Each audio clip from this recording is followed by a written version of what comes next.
বিশ্ববিদ্যালয়ের শিক্ষার্থীদের অনেক দিনের দাবি, বিশেষ করে নারী শিক্ষার্থীদের তাদের জন্য একটা আলাদা জিমনেশিয়াম করা। তো এর আগে এটা নিয়ে অনেক কথা হয়েছে, আলাপ হয়েছে, বিভিন্ন স্মারক দেওয়া হয়েছে বিশ্ববিদ্যালয় প্রশাসনকে। আলটিমেটলি এই জিমনেশিয়ামটা হয়নি। একটা জিমনেশিয়াম আছে খুবই জীর্ণ অবস্থায়, সেখানে ছাত্র এবং ছাত্রী সবার জন্য আলাদা শিফটে জিম করতে হতো।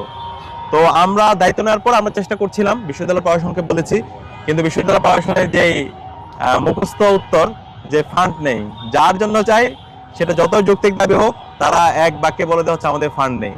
তো আমরা বসেছিলাম না, আমরা চাইলে বিশ্ববিদ্যালয় প্রশাসনের ফান্ড নিয়ে কথা বলে আমরা বসে থাকতে পারতাম, কিন্তু আমরা চেষ্টা করেছি, আমরা অ্যালামনাইদের কাছে গিয়েছি, যারা রিসোর্স পার্সন আছে তাদের কাছে অ্যাপ্রোচ করেছি। তো অ্যালামনাইদের মাধ্যমে আমাদের করা এবং যা যা করা দরকার এই সকল কাজগুলো আমরা করব। তো আমরা কথা চেয়ে কাজ দিয়ে নিজেদেরকে প্রমাণ করতে চাই, আমরা গলাবাজি করতে চাই না। শিক্ষার্থীদের কাছে আমরা আমাদের কাজ দিয়ে আমরা নিজেদেরকে প্রমাণ করতে চাই। তো আলহামদুলিল্লাহ ইতিমধ্যে আমরা আমাদের প্রত্যেকটা কাজ শিক্ষার্থীদের কাছে আমরা হাজির করেছি।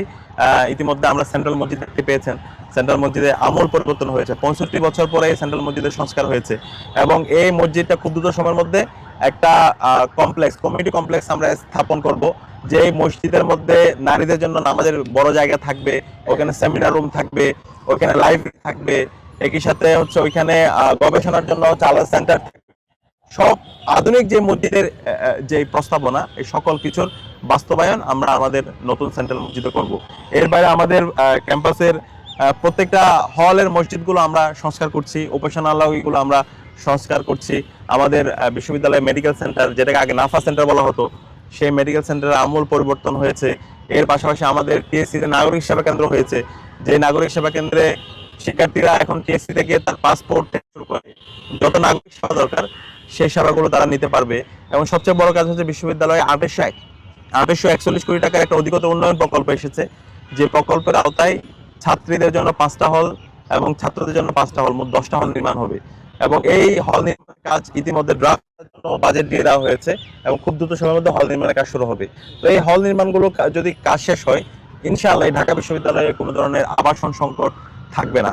একই সাথে আমরা বিশ্ববিদ্যালয় প্রশাসনের সাথে কথা বলেছি, আমরা বলেছি বিশ্ববিদ্যালয়ের যে সিট, এটা যেন অনলাইনে শিফট করা হয়, সবকিছু যেন অনলাইনে স্টুডেন্টরা দেখতে পায়। ফার্স্ট ইয়ার শিক্ষার্থীরা এসে সে কয় নাম্বার রুমে থাকবে সেটা অনলাইনের মধ্যে, ওয়েবসাইটের মধ্যে দিয়ে দেওয়া হবে এবং তার যেদিন ছাত্রত্ব শেষ হবে সেদিনেই আবার নতুন একজন